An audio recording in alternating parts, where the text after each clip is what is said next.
Who is Nahid Rana? Nahid Rana K Australia জানে না, কিন্তু আজকের পর থেকে হাসান মাহমুদের নাম তারা জীবনে ভুলতে পারবে না। অস্ট্রেলিয়া যে প্ল্যানিং করেছিল, পুরো প্ল্যানিং এর উলট পালট করে রেখে দিয়েছে। অস্ট্রেলিয়া ভেবেছিল টসে জিতে আমরা প্রথমে ব্যাট করব, 500 থেকে 600 রান করব, আমাদেরকে আর ব্যাট করতে হবে না, বাংলাদেশকে 2 ইনিংসে ব্যাট করি আমরা ম্যাচ জিতে যাব। কিন্তু অস্ট্রেলিয়া ম্যাচ বাঁচাবে কি করে? বাংলাদেশ অস্ট্রেলিয়ার মাটিতে গিয়ে অস্ট্রেলিয়া হয়ে গেছে, আর অস্ট্রেলিয়া বাংলাদেশের মতো পারফরমেন্স করছে। আমি বারবার বলি, বাংলাদেশের বোলিং সেরা লেভেলের, সেরা। বাংলাদেশের বোলাররা যেরকম পারফরমেন্স দেয়, তাদের ব্যাটসম্যানরা যদি একটু সাপোর্ট করতো, বাংলাদেশ দলটা অনেক ভালো পারফরমেন্স করতো। অস্ট্রেলিয়ার মাটিতে গিয়ে অস্ট্রেলিয়াকে যদি টেস্ট ম্যাচ হারাতে পারে, এর থেকে বড় অর্জন বাংলাদেশের কাছে আর কিছু হতে পারে না। আর এই ম্যাচে বাংলাদেশ জিতবে। আজকে যেই পারফরমেন্স দিয়েছে বাংলাদেশ, ব্যাটিংও ভালো হয়েছে। 96 রানে 1 উইকেট, তানজিদ তামিম 32, মমিনুল 35, মোটামুটি 6 জন ব্যাটসম্যান মিলে যদি আরো 300 করতে পারে, তাহলে 200 রানের বেশি লিড হয়ে যাবে। আর 200 রানের বেশি লিড হলে অস্ট্রেলিয়া এই ম্যাচ কোনোভাবেই জিততে পারবে না।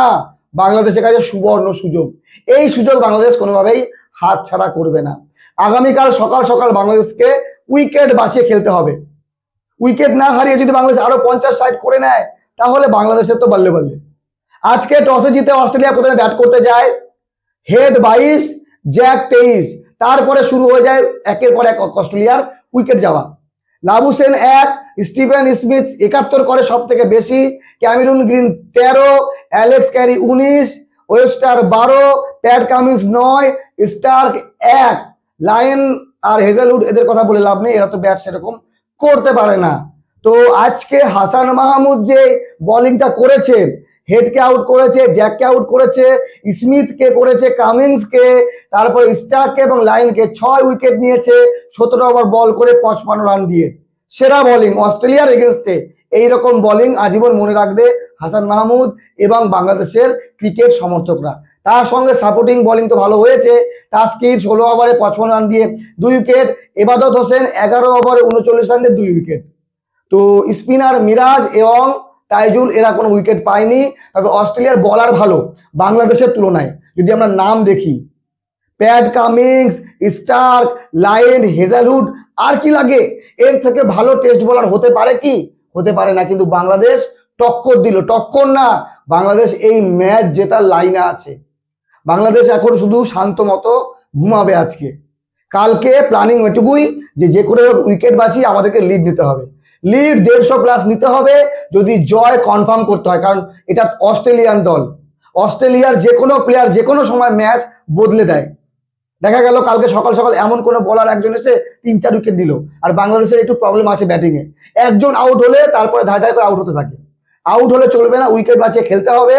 আর জয় হাতের মুঠোয় বাংলাদেশ। বাংলাদেশ যদি ম্যাচ ছাড়ে তাহলে ম্যাচ যাবে, না হলে এই জয় বাংলাদেশের। আপনাদের কি মনে হয় কমেন্ট করে জানাবেন। আর হাসান মাহমুদ যদি আজকে না থাকতো, তার জায়গায় নাহিদ রানা থাকতো, তাহলে কি পারফরমেন্স এইরকমই হতো?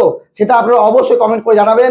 কারণ বাংলাদেশের সাংবাদিকরা, বাংলাদেশের সাংবাদিকরা, ক্রিকেট প্রেমীরা নাহিদ রানাকে নিয়ে অনেক আশা করেছে। সে এই দলে নেই, স্কোয়াডে নেই, প্লেইং ইলেভেনে নেই, থাকলে হয়তো ম্যাচের রেজাল্ট এরকমই হতো। কারণ নাহিদ রানার বল খেলতে আরো অসুবিধা হতো অস্ট্রেলিয়ার। অস্ট্রেলিয়া ভাবতোই না যে বাংলাদেশের এইরকম বলার আছে যে এত দ্রুত বল করে। তারা ভুলভাল খেলতো। আর নাহিদ রানা দুর্দান্ত ফর্মেও আছে। যাই হোক, নাহিদ রানা আগামী কোনোদিন অস্ট্রেলিয়াকে তার আসল চেহারা দেখাবে। তবে আপাতত অস্ট্রেলিয়া হাসান মাহমুদকে আটকানোর চিন্তা করুক। দ্বিতীয় ইনিংসে কিভাবে আমরা হাসান মাহমুদকে ট্যাকেল করব, না হলে বিপদ অস্ট্রেলিয়া আছে। যাই হোক, খুব ভালো খেলেছে বাংলাদেশ, এইভাবে খেলতে থাকুক, তাহলে বাংলাদেশের জয় নিশ্চিত। ভালো থাকবেন সবাই, ধন্যবাদ।